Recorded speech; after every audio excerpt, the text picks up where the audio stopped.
पति कामदेव है देवी। क्या हुआ था, भगवान शंकर कैलाश पर्वत पर विराजमान थे, मैया पार्वती विराजमान थे। उसी समय तारकासुर नाम का एक दैत्य पैदा हुआ। ये तारकासुर दैत्य देवताओं को परेशान करने लगा, चारों तरफ हाहाकार मच गया। और इस तारकासुर के वजह से सभी देवता पराजित हो गए, हार गए। सब देवता लोग दौड़े दौड़े भगवान के पास गए। तो भगवान नारायण ने उनसे आश्वासन दिया कि हे देवताओं, तुम चिंता मत करो, भगवान शंकर माता पार्वती के गर्भ से जो कार्तिकेय महाराज होगा, उन्हीं के माध्यम से उनकी मौत होगी। अब सवाल ये है कि माता पार्वती का विवाह नहीं हुआ था, और जब तक के उनका विवाह नहीं होता संतान भी नहीं होती। भगवान शंकर जी तो योग ध्यान में डूबे हुए थे। तो इन सब कामदेवों ने मिल करके, देवताओं ने मिल करके कामदेव को उकसाया कि महाराज, हम लोग तो डर के मारे उनके सामने में नहीं जा पाएंगे। अब आप ही हो जो काम बाण चला करके उनको कामना के वशीभूत करोगे, तभी भगवान शंकर जागेंगे और मैया पार्वती से विवाह करेंगे, तभी कार्तिकेय महाराज आएगा और तारकासुर की मृत्यु हो जाएगी। तो हे मायावती, ये वही कामदेव है जो भगवान शंकर को जा करके उस कामदेव रूपी पुष्प रूपी बाण को भगवान शंकर के हृदय में मारे थे। और उसी समय भगवान शंकर जब अपना तीसरा नेत्र खोले तो खोलते ही देखते देखते कामदेव जलकर भस्म हो गए थे। कामदेव के पास जब सब देवता लोग गए तो परहित के लिए कामदेव ने अपना प्राण देना स्वीकार कर लिया और जाकर के भगवान शंकर के सीने में कामदेव रूपी बाण चलाया था। अस कही चले सब ही सिरनाई, सुमन धनुष कर सोह सहाय। जब सेवती सर नयन उघारा, चितवन काम शंभु मही भारा। जैसे ही भगवान शंकर ने तीसरा नेत्र खोला तो देखते देखते कामदेव जल करके भस्म हो गया। अब जैसे ही भस्म हो गया तो मैया रति विलाप करने लगी, रोने लगी और भगवान शंकर से प्रार्थना करना चालू कर दी कि हे भोलेनाथ, आप मेरे पति को तो जला करके भस्म कर दिए महाराज, लेकिन अब बताइए कि मैं अपने पति के बगैर कैसे जिंदा रहूंगी। जिय बिन देह नदी बिन वारी, तही से नाथ पुरुष बिन नारी। मैं अपने पति के बगैर जिंदा कैसे रहूंगी। और रोने लगी। जैसे रोने लगी तो भगवान शंकर को उनके ऊपर दया आ गया, और जैसे ही दया आया तो मैया रति को आश्वासन प्रदान कर दिया, कृष्ण तनय होई हैं पति तोरा, वचन अन्यथा जायन मोरा। जब यदुवंश कृष्ण अवतारा, होई है हरण महामही भारा। देवी, भगवान कन्हैया सुंदर जन्म लेंगे तो उसी समय तुम उनके गर्भ में जाओगी, और भगवान कन्हैया के पुत्र के रूप में तुम्हारे पति आपको मिल जाएंगे, चिंता मत करो। नारद महाराज जी मायावती को ये सब घटना बताने लग गए। तो यही है देवी, भगवान कन्हैया का सुपुत्र बन करके प्रद्युम्न है, वही कामदेव है, वो आया है। और ये संभरासुर की मृत्यु उन्हीं के हाथ में था, इसलिए छठी के दिन इनको हर के लाया था, समुद्र में डाल दिया था। समुद्र में मछली ने निगल लिया, और वही मछली आपके पाकशाला में आया था। अब मैया रति को जैसे ही जानकारी मिली तो सुंदर उस प्रद्युम्न महाराज जी का अपने पति की भांति सेवा करने लग गई। महाराज राजा परीक्षित पूछे, ये तो बताइए महाराज, रति संभरासुर के यहाँ ऐसा कौन सा तप, ऐसा कौन सा व्रत की थी जो उनको पुनः उनका जो पति कामदेव है वो मिल गया महाराज। तब श्री सुखदेव जी कहे कि मैया मायावती संभरासुर के राज में रहते रहते भगवान का ध्यान करती थी, भगवान शंकर का पूजा पाठ किया करती थी कि भगवान शंकर ने मुझे आश्वासन दिया है कि भगवान कन्हैया के यहाँ उनके पुत्र के रूप में मेरे पति आएंगे। तो उनके प्रतीक्षा करते करते भगवान शंकर का वो तप किया करती थी संभरासुर के राज में रहते रहते, और भगवान शंकर को मांगा करती थी कि मेरा जो पति है जल्दी से मिल जाए। इनके तप के प्रभाव से भगवान शंकर प्रसन्न हुए और प्रसन्न होकर के मायावती को आशीर्वाद दिया कि देवी बहुत जल्दी तुम्हें पति के रूप में कामदेव मिल जाएंगे। उधर महाराज जो संभरासुर था राजा, वह भी भगवान शंकर को पूजता था, प्रार्थना करता था। तो भगवान शंकर से क्या मांगता था, ये जो मायावती जो दासी है वो उनकी पटरानी बन जाए। संभरासुर वो मायावती को चाहता था। भगवान शंकर प्रकट हुए तो मायावती को भी तथास्तु कह दिया और संभरासुर को भी तथास्तु कह दिया। मायावती जानती थी कि संभरासुर मुझे प्रेम करता है। मायावती भगवान शंकर से यह भी मांगी कि महाराज ये संभरासुर जो राजा है मुझसे प्रेम करता है और मैं अपने कामदेव से, तो महाराज उसके लिए भी कोई उपाय। तो महाराज भगवान शंकर ने उनको यह आशीर्वाद दिया था कि देवी तुम चिंता मत करो, ये मंत्र आप जाप करती रहो और ये जो संभरासुर है आपके सामने में आएंगे तो आपको बहन मानना चालू कर देंगे, आपको पत्नी के रूप में नहीं देखेंगे। और सुंदर कामदेव का सुंदर लालन पालन करने लगी मायावती, और लालन पालन करते हुए देखते देखते वो बढ़ते गए प्रद्युम्न महाराज। जब महाराज प्रद्युम्न युवा अवस्था को प्राप्त किए तो मैया मायावती बहुत सारी विद्याएं जानती थी। पहले जन्म की 64 कला में परिपूर्ण थी वो, और सबसे बड़े महामाया रूपी एक विद्या जानती थी। इस महामाया जो विद्या है, सामने वाला कोई भी माया विद्या अगर कर देते तो ये महामाया विद्या उनको छीण कर देता था, समाप्त कर देता था। महाराज प्रद्युम्न महाराज जी को 64 कला से परिपूर्ण कर दिया और उनको बताया कि महाराज ये जो संभरासुर है ये मायावी विद्या जानता है, इसलिए आपको महामाया विद्या मैं सिखाऊंगी और इसको सीखने के बाद आप संभरासुर को मार देना। और देखते देखते 64 कला में परिपूर्ण कर दिया। महामाया का जो विद्या है उनको भी प्रदान कर दी। एक दिन महाराज एरती मैया कामदेव प्रद्युम्न महाराज जी का सुंदर सेवा बजा रही थी। तो कामदेव जो महाराज प्रद्युम्न है वो कहने लगा, देवी आप तो मेरे माँ के समान हो और माँ के समान होते हुए आप मेरी जो सेवा कर रही हो, मेरे तरफ जो भावना बदल रही हो, ये तो पति जैसा व्यवहार कर रही हो।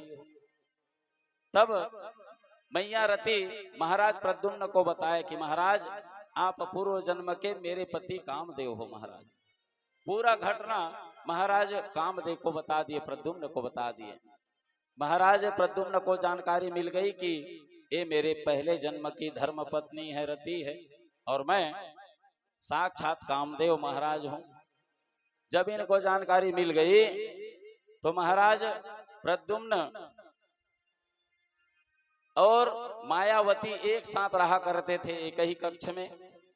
महाराज संभरासुर को सेनापतियों के माध्यम से जानकारी मिल गई कि मेरे राज्य में कोई पराय पुरुष मायावती के साथ में रहता है। पुरुषों का आवाज उस कक्ष में सुना गया है। तो महाराज संभरासुर जिस कक्ष में महाराज प्रद्युम्न और मायावती रहते थे उसी कक्ष में जाकर के ललकारना चालू कर दिया, अरे तो मायावती के कक्ष में कौन पर पुरुष आकर के यहाँ रह रहा है और मुझे जानकारी नहीं है। महाराज प्रद्युम्न 64 कलाओं में परिपूर्ण हो चुका था, महामाया विद्या भी जानता था, इसलिए देखते देखते कक्ष का दरवाजा खोला और दरवाजा खोल करके महाराज संभरासुर के साथ में युद्ध होना चालू हो गया। महाराज प्रद्युम्न को गदे से मारना चालू कर दिया। महाराज गदे से गदा लड़ाई हो रहे हैं और देखते देखते जब गदे से गदा जब लड़ाई हुआ, युद्ध हुआ, तो महाराज संभरासुर उससे निबल हो गया। सब अस्त्र शस्त्र आजमा लिए, जब निबल हो गया तो महाराज संभरासुर आकाश मार्ग में चला गया और आकाश मार्ग में जा करके अपने मायावी विद्या दिखाने लगा। वहां से बाणों का वर्षा करना चालू कर दिया और जब बाणों का वर्षा चालू कर दिया, मैया रति कहने लगी कि महाराज आप एक काम करो, महामाया विद्या के द्वारा इनकी मायावी विद्या को समाप्त कर दो, ये खुद समाप्त हो जाएगा। और देखते देखते महाराज प्रद्युम्न जो महामाया विद्या जानता था, उस महामाया विद्या के माध्यम से महाराज संभरासुर की जो मायावी विद्या है उसको देखते देखते अभिमंत्रित करके समाप्त कर दिया। महाराज संभरासुर धड़ाम से सीधा नीचे आ गए और देखते देखते महाराज प्रद्युम्न ने उनके ऊपर छलांग मारी और ऐसा वार किया कि महाराज संभरासुर देखते देखते समाप्त हो गए। उनको युद्ध में पराजित कर दिया, मार दिया। और जैसे ही मारा गया, महाराज प्रद्युम्न और मायावती सुंदर उस राज्य से निकल गए। महाराज नारद को जानकारी मिली कि हमारे जो कन्हैया के जो पुत्र है और पुत्र वधू अब द्वारिकापुरी में जाने वाले हैं। तो भगवान कन्हैया को जा करके सुंदर खबर कर दी कि महाराज इतने दिनों से आप दुखी थे, आपके पुत्र कहीं गुम गया था, चला गया था। तो महाराज आपका जो पुत्र है, अपने पुत्र वधू के साथ में महाराज जी उनका आगमन हो रहा है, इसलिए आप उनकी स्वागत की तैयारी करिए। पूरा द्वारिकावासी फिर से सज गया। सबको प्रसन्नता होने लगी कि कुछ दिन पहले जो हमारे जो द्वारिकाधीश हैं उनका पुत्र को किसी ने ले गया था, वो अब फिर से वापस आ रहा है। द्वारिकापुरी में फिर से प्रसन्नता छा गई और देखते देखते सुंदर उनके स्वागत के लिए सब लोग द्वारिकापुरी के द्वार में खड़े हुए हैं। ये मायावती उड़ना भी जानती थी, इसलिए मायावती आकाश मार्ग में प्रद्युम्न महाराज जी को ले गई और ले जा करके देखते देखते आकाश मार्ग से द्वारिकापुरी पहुंच गई। और द्वारिकापुरी में जैसे ही पहुंचे तो सुंदर वहां तोरण पताका और सुंदर घर को सजाया गया है द्वारिकापुरी को। जैसे ही जाकर के द्वार पर उतरे तो भगवान कन्हैया मैया रुक्मणी अपने पुत्र को बहुत दिनों के बाद पाने के कारण उनका जो हृदय हो पिघल गया और सुंदर भगवान कन्हैया अपने पुत्र को अपने गले से लगा लिया।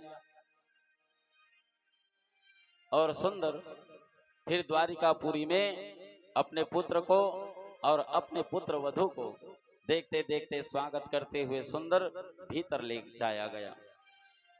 महाराज राजा परीक्षित श्री सुखदेव जी से पूछे कि महाराज भगवान का विवाह महाराज 16,108 है और आप एक एक करके ऐसे ही बताते जाओगे महाराज तो पता नहीं 16,108 कितना दिन लगेगा, इसलिए महाराज उसकी और कोई दूसरा व्यवस्था करिए।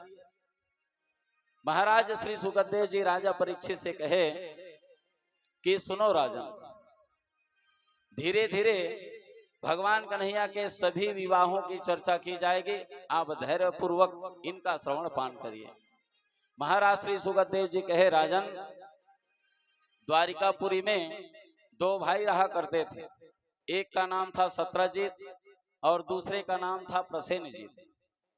सत्राजितः स्तन्याः कृष्णाय कृत किल्बिषं सामन्तके मणिना स्वधुमनस्य दत्तवान्। सत्राजित महाराज जी सूर्यदेव भगवान के बहुत बड़े उपासक थे, उनके आराध्य थे सूर्यदेव भगवान। एक बार सत्राजित महाराज जी भगवान सूर्य को प्राप्त करने के लिए, उनकी उपासना करने के लिए सुमेरु पर्वत पर चले गए। सुमेरु पर्वत पर जा करके सुंदर स्नान किया और स्नान करके सुमेरु पर्वत पर चढ़ गया और जाने के बाद सुंदर भगवान श्री सूर्य देव की आराधना करना चालू कर दिया। एहि सूर्या सहस्रांशो तेजो राशि जगत पते अनुकंपय च मां भक्त्या गृहाणार्घा दिवाकरा। देखते देखते महाराज सत्राजित भगवान सूर्यदेव भगवान की प्रार्थना करने लग गया, तप करने लग गया। जब महाराज तप करते करते उनका शरीर में जो गुदा था, बाहर में जो मांस था, वो देखते देखते हड्डी बस बचा। जब हड्डी बस बचा तो महाराज सूर्यदेव भगवान सत्राजित के ऊपर प्रसन्न हो गए और प्रसन्न होकर के देखते देखते महाराज जहां सत्राजित तप कर रहा था वहीं पर सूर्यदेव भगवान साक्षात आकर के प्रकट हो गए और प्रकट होकर के सत्राजित से कहने लगे कि सत्राजित, मैं तुम्हारे तपस्या से बेटा तुम्हारे इस तप से प्रसन्न हूं, बताइए तुम्हें कौन सा वरदान चाहिए। महाराज सत्राजित कहने लगा कि महाराज, मैं आपका तप सिर्फ इसलिए किया हूं, आप मुझे ऐसा वरदान दीजिए, ऐसा कोई भेंट प्रदान करिए जिससे ये संसार के लोग मुझे आपके मित्र के नाम से जाने। महाराज तो महाराज सूर्यदेव भगवान ने सत्राजित महाराज को एक सुंदर श्यामंतक मणि प्रदान किया, जो श्यामंतक मणि को पहनने के बाद साक्षात स्वयं दूसरे सूर्य की भांति चमकता था। और ये श्यामंतक मणि का एक विशेष गुण था, श्यामंतिक मणि जो अपने गले में डाल ले और उनके आसपास जो भटके, उनके शरीर में न दैविक न भौतिक, दैविक दैहिक और भौतिक तीनों प्रकार के ताप पास में नहीं भटकता था। दूसरी बात, दूसरा गुण इसमें यह था श्यामंतक मणि में कि श्यामंतक मणि का रोज कहीं 10 घंटा पूजा किया जाए तो 8 भार सोना ये स्वयं दे देता था, 180 तोला। महाराज सत्राजित आज प्रसन्न हो गया कि सूर्यदेव भगवान ने मुझे सुंदर आशीर्वाद के रूप में श्यामंतक मणि प्रदान किया है और आज से सूर्यदेव भगवान मेरा मित्र हो गया। सुंदर आशीर्वाद दिया और आशीर्वाद दिया तो जो हड्डी हड्डी दिख रहा था महाराज सत्राजित का, आशीर्वाद प्राप्त करने के बाद और इस श्यामंतक मणि को अपने गले में डालने के बाद देखते देखते सत्राजित महाराज जी का जो शरीर है वो हृष्ट पुष्ट हो गया। उसके बाद सुमेरु पर्वत को छोड़ करके फिर से द्वारिकापुरी आ गया। द्वारिकापुरी में आने के बाद महाराज सत्राजित मन में सोचने लगा कि भाई इतने बड़े गिफ्ट, इतना बड़ा भेंट, श्यामंतक मणि जिसको पहनने के बाद साक्षात सूर्य के भांति दिखाई देता है, तो कम से कम यहाँ द्वारिकापुरी में घूम करके किसी को तो दिखाऊं कि मुझे कौन सा भेंट मिला है। इसलिए महाराज सत्राजित अपने द्वारिकापुरी से, अपने घर से निकल करके कहाँ जाने लगे, भगवान कन्हैया के राजमहल की ओर बढ़ने लग गए। सत्राजित महाराज जी भगवान कन्हैया के राजमहल की ओर जा रहे हैं और इधर महाराज भगवान कन्हैया अपने परिवार के साथ में, अपने पुत्र के साथ में सुंदर चौसर खेल रहे हैं। भगवान कन्हैया, मैया रुक्मणी और महाराज प्रद्युम्न महाराज जी हैं, मैया रति है। सुंदर चौसर एक प्रकार का खेल होता है, वो एक जगह बैठ करके ही खेल रहे थे।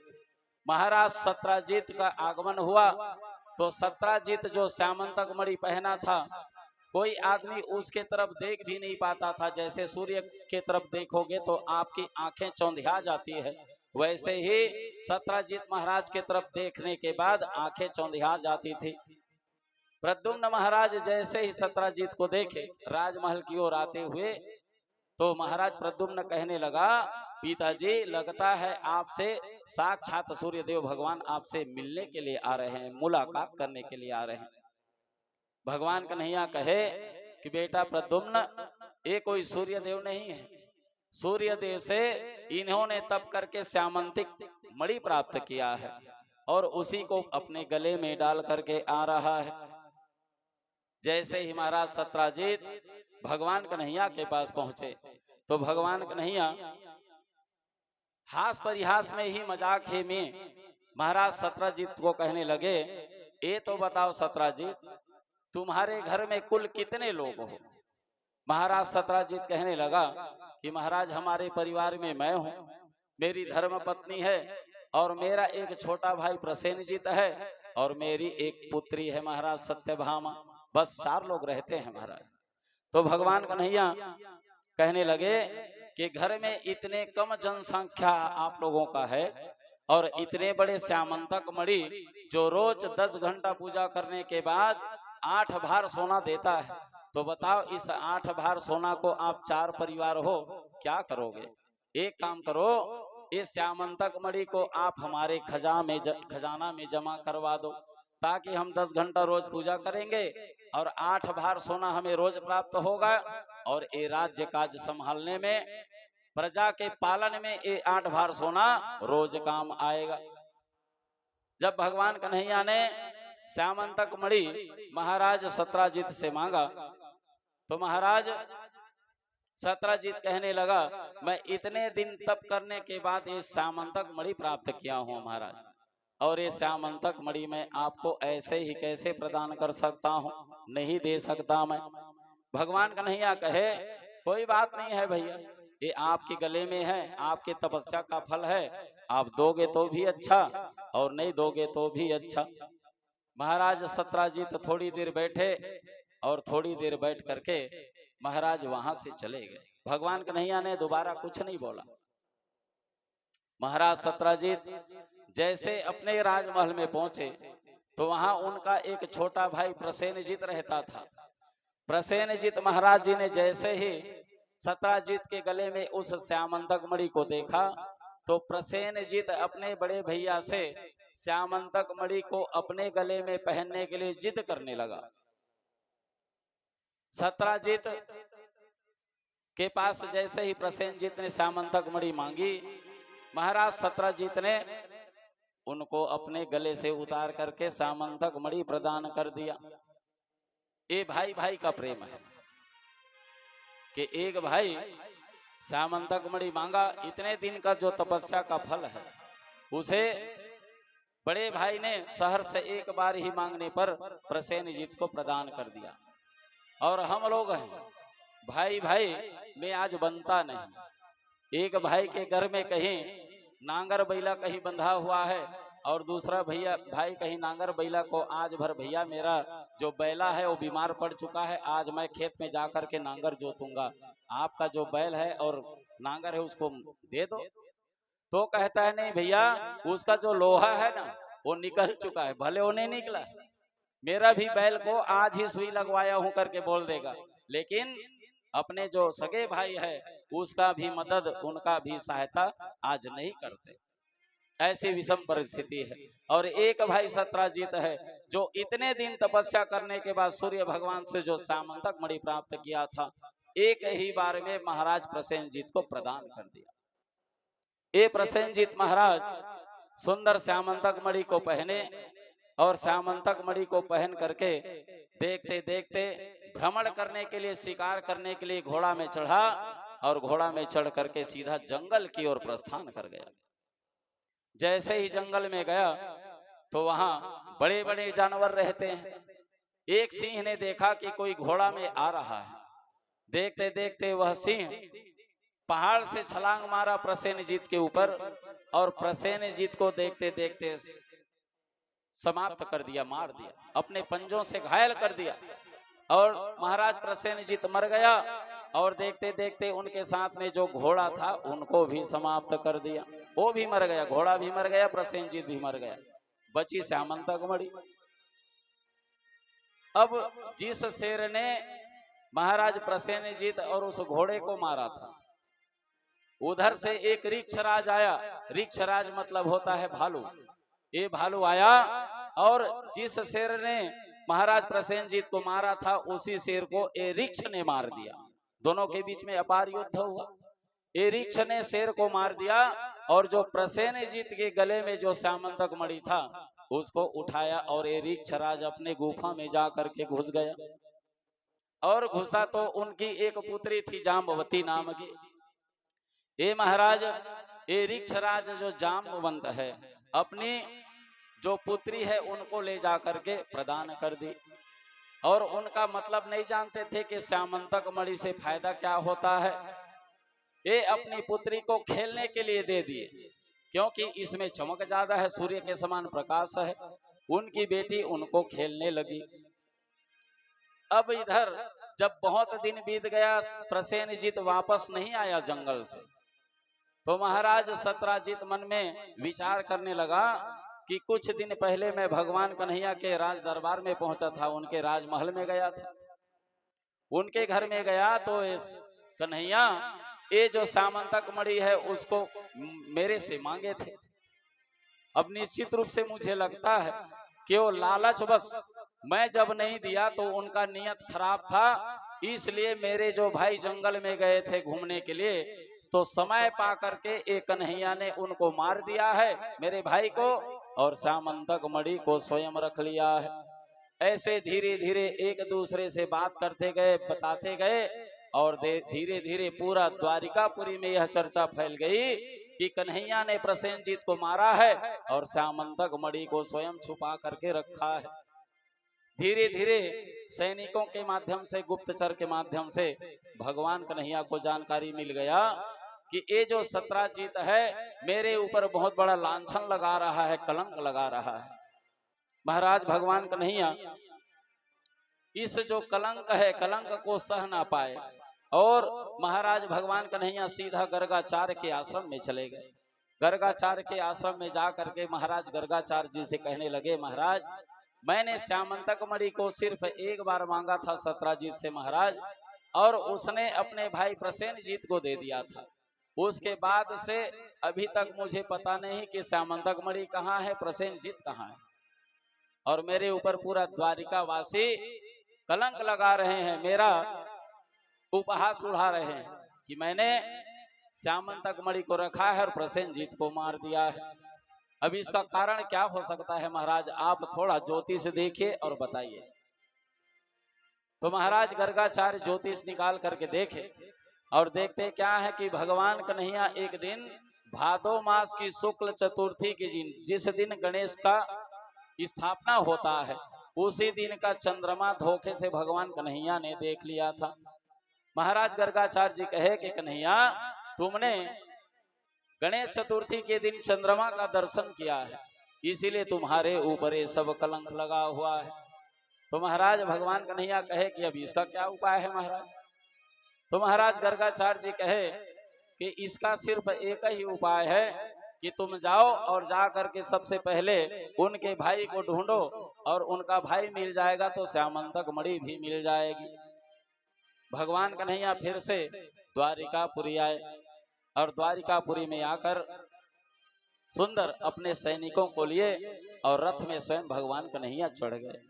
और उसके बाद जिधर प्रसेनजीत महाराज जी घोड़े में सवार होकर के जंगल की तरफ गए थे, महाराज भगवान कन्हैया अपने गांव के बुजुर्गों को, सियानों को लेकर के और कुछ सैनिकों को लेकर के प्रसेनजीत जिस जंगल में गया था उसी जंगल में चला गया।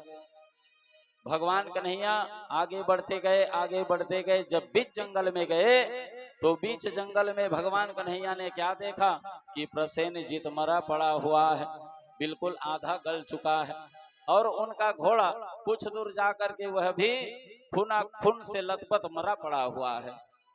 भगवान कन्हैया कहे, देखो सैनिकों, ये सब द्वारिकापुरी के लोग मेरे ऊपर लांछन लगा रहे थे, कलंक लगा रहे थे, और देखो ये तो यहाँ मरा पड़ा हुआ है। महाराज प्रसेनजीत एक जगह मरा पड़ा हुआ है और उनका घोड़ा भी मरा पड़ा हुआ है। ये सैनिक और भगवान कन्हैया थोड़ा से और आगे बढ़े, तो और आगे बढ़े तो एक शेर भी मरा पड़ा हुआ है। अब उनके दिमाग में आ गया कि इस शेर ने प्रसेनजीत और घोड़े को मारा है, लेकिन अब सवाल ये उठ गया कि अब ये शेर को मारने वाला कौन है। भगवान कन्हैया उस शेर से और आगे गए, तो महाराज जहां तक के शेर था, ये शेर के चारों पंजों का निशान था, और आगे बढ़े तो मात्र और उनका जो पंजा है उनका थोड़ा और बदलाव हो गया, रीछ का था। भगवान कन्हैया को गुफा नजर आई।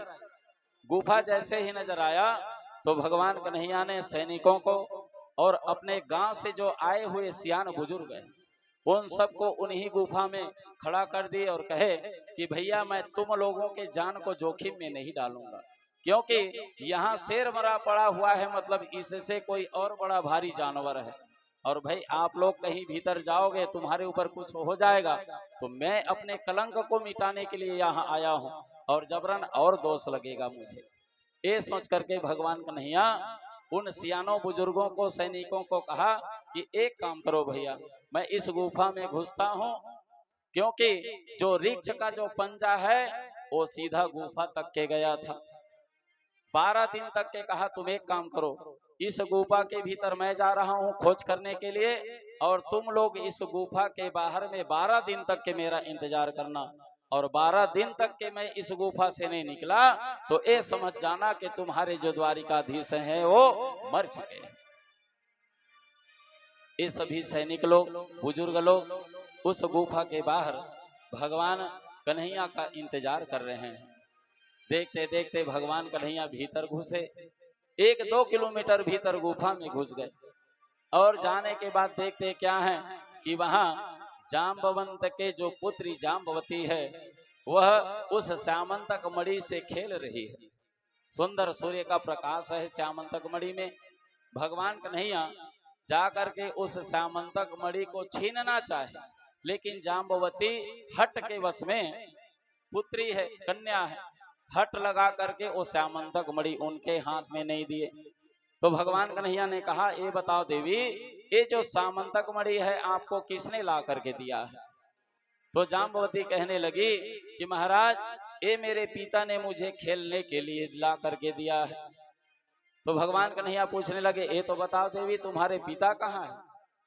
तो जाम्बवती कहने लगी कि महाराज आप मेरे पिता से मिलना चाहते हैं, बात करना चाहते हैं, तो एक काम करिए महाराज, आपको कहीं ढूंढने की आवश्यकता नहीं, ये जो कोने में एक बहुत बड़ा शंख रखा हुआ है, बस आप इस शंख को एक बार बजा दीजिए महाराज, ध्वनि कर दीजिए, मेरे पिताजी जहां कहीं पर भी होंगे वो आपको ढूंढते हुए आ जाएंगे।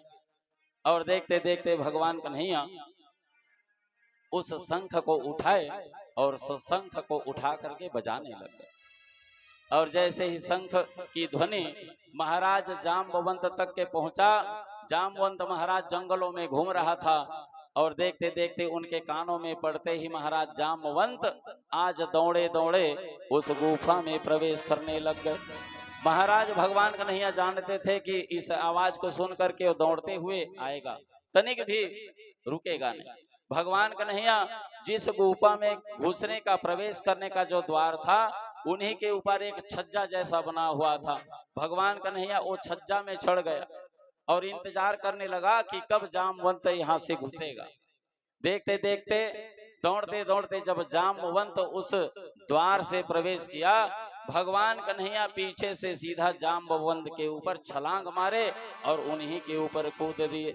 महाराज जाम्बवंत के पीठ में जब भगवान कन्हैया कूदे तो महाराज जाम्बवंत फड़ से सीधा नीचे गिर गए, और गिर करके जब उठे तो देखते क्या है कि भगवान कन्हैया सामने में खड़े हुए हैं, और देखते देखते दोनों के बीच में युद्ध होना चालू हो गया।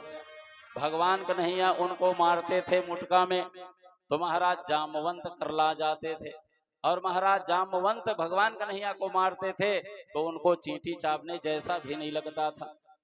जब बहुत देर हो गया, कई घंटा बीत गया, तो महाराज जाम्बवंत खड़ा हो गए और खड़ा होकर के पूछने लगे ये तो बताइए महाराज, इतना देर से मैं मारता हूं तो आपको चींटी चावने जैसा भी नहीं लगता, मार भी देता हूं तो आप तुरंत उठ जाते हो मुझसे लड़ाई करने के लिए, और आप एक मुष्टि का मारते हो महाराज तो मेरा पूरा पीठ दर्द करने लग जाता है, दोबारा लड़ाई करने का मन नहीं लगता, इतना दर्द होता है। तो सच सच बताइए महाराज आप कौन है? महाराज जाम्बवंत हाथ जोड़ करके खड़ा हो गया। भगवान कन्हैया कहने लगा कि भैया मैं कौन हूं? मैं तो द्वारिकापुरी का राजा हूं, द्वारिकाधीश, मेरा नाम कन्हैया है। अपने असली स्वरूप को दिखा रहे हैं कि भगवान मैं कन्हैया हूं। सुंदर हाथ में मुरली लिया हुआ है और सुंदर मोर मुकुट धारण किया हुआ है, पीला पीतांबर पहना हुआ है। महाराज जाम्बवंत सोचने लगे कि महाराज मैं इनका पुजारी नहीं हूं, मैं इनका पूजा करने वाला नहीं हूं महाराज, कृत मुरली कृत चंद्रिका, कृत गोपियन के साथ, अपने जन के कारण कृष्ण भयो रघुनाथ। महाराज जामवंत कहे, महाराज ये मुरली वाला का पुजारी नहीं हूं महाराज, मैं तो वो त्रेता युग के जो भगवान रघुनाथ है उनके पूजा करने वाला हूं। तो महाराज भगवान कन्हैया अपने भक्त के कारण जो कन्हैया बना था, मुरली पकड़ा था, आज देखते देखते भगवान जामवंत के बात को रखने के लिए आज देखते देखते अपना रूप परिवर्तन किए और त्रेता युग के भगवान धनुष बाण लिए हुए खड़ा हो गए। और जैसे ही धनुष बाण लिए हुए खड़ा हो गया, फिर जामवंत साष्टांग उनका प्रणाम किया था। इसलिए महाराज जामवंत ने भगवान कन्हैया को नहीं पहचान पाए और भगवान रघुनाथ को ही बुलाए, क्योंकि जब त्रेता युग था तो भगवान श्री राम के जमाने में महाराज जामवंत भी थे। जब 14 साल का वनवास हुआ, 14 साल वनवास के बाद मैया सीता को, रावण को मार करके सीता को अयोध्या वापस जब लाए, तो उनके साथ में जितने भी सहयोगी थे, चाहे अंगद थे, चाहे सुग्रीव थे, महाराज विभीषण थे, और जितने भी वानर थे, भालू थे, सब लोग अयोध्या आए थे। अयोध्या में आकर के जब सिंहासन पर भगवान श्री राम बैठ गए, तो बैठने